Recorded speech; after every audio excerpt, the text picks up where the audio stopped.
સુરસાગર ખાતે કોર્પોરેશને દબાણ હટાવ ઝુંબેશ સામે લારી ધારકોનો ભારે રોષ।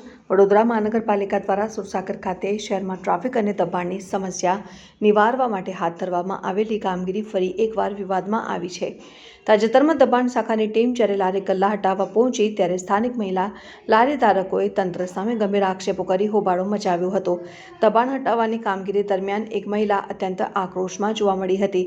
મહિલાનો મુખ્ય આક્ષેપ હતો કે કોર્પોરેશનના અધિકારીઓએ અગાઉ સૂચના આપી હતી કે લારીઓ અંદરની તરફ એટલે કે રોડથી દૂર દબાવીને રાખવી। આ સૂચનાનું પાલન કરીને તમામ લારીઓ યોગ્ય રીતે ગોઠવી દેવામાં આવ્યા હોવા છતાં તંત્ર દ્વારા ઓચિંતી કાર્યવાહી કરી લારીઓ જપ્ત કરવામાં આવી હતી।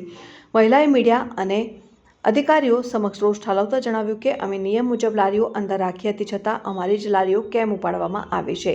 બીજી બાજુ ઘણી લારીઓ ચાલુ છે, તેમની સામે કોઈ કાર્યવાહી કરવામાં આવતી નથી। મહિલાએ વધુમાં ઉમેર્યું કે તેઓ કાયમ લારીઓ અંદર જ રાખે છે છતાં તંત્ર દ્વારા હેરાનગતિ કરવામાં આવી રહી છે। આ ઝુંબેશને કારણે નાના ધંધાર્થીઓમાં ભારે રોષ જોવા મળી રહ્યો છે। લારી ધારકોનું કહેવું છે કે પૂર્વ સૂચના અને નિયમોનું પાલન કરવા છતાં જો આ પ્રકારે માલ સામાન જપ્ત કરવામાં આવશે તો તેમની રોજીરોટી પર સંકટ આવી જશે।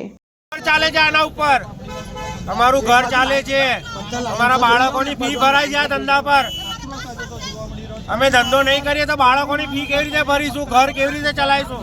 સવારે ચા નહીં બને અમારા ઘરે, અહીંયા ધંધો કરીશું તો સવારે દૂધ આવશે, ચા બનશે, ખીચડી બનશે અમારા ઘરે।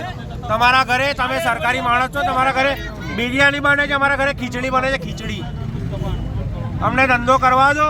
આ બધા લારી ધારકો આત્મહત્યા કરીશું અને એની જવાબદારી, સંપૂર્ણ જવાબદારી વડોદરા મહાનગરપાલિકાની રહેશે। આ પાવતી ભરીએ છીએ અમે, પાવતી 1000 રૂપિયાની, અને એવું કહેવામાં આવે કે તમારો ધંધો બંધ નહીં થાય, અમે ઉચકવા નહીં આવીએ તો પછી કમ ઉચકવા આવ્યા? શા માટે ઉચકવા આવ્યા? શું નામ છે તમારું? રાહુલ રાવળ।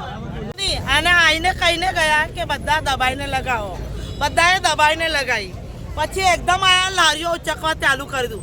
અમારી અંદર લારી રહે છે, કોઈ દિવસ અમને કોર્પોરેશન વાળાએ હેરાન કર્યું નહીં। અંદર અમારી લારી રહે છે, બહાર લારી રહેતી નહીં, અને બધાની લારીઓ રહે છે। એમને કીધું કે અંદર લગાવો, અંદર બચારાએ લગાવી, પછી એકદમ ઉચકવા નહીં જોઈએ ને। એકને કઈ બાજુ લારીઓ ચાલુ છે, તઈ ચાલુ છે, અમારી બધાની લારી બંધ કરાઈ। વડોદરા શહેરની અંદર સ્ટ્રીટ વેન્ડર પોલીસે જો આવી નથી, તેમ છતાં વડોદરા શહેરની અંદર સુરસાગર છે, એ સુરસાગરની અંદર ચોપાટી છે। વિશ્વના બધા દેશોની અંદર ચોપાટી હોય, આ લોકો કઈ પ્રકારના અધિકારીઓ છે મને તો એ જ ખબર નથી પડતી। વિશ્વના બધા દેશોની અંદર ચોપાટી હોય, આ લોકો બોમ્બેની ચોપાટી ગયા છે, આમની તાકાત છે, મારા ખર્ચે એમનું બોમ્બે લઈ જાઉં। આ લોકો વારંવાર ગરીબોને હેરાન કરે છે, પરેશાન કરે છે। આ બિલકુલ વ્યાજબી નથી।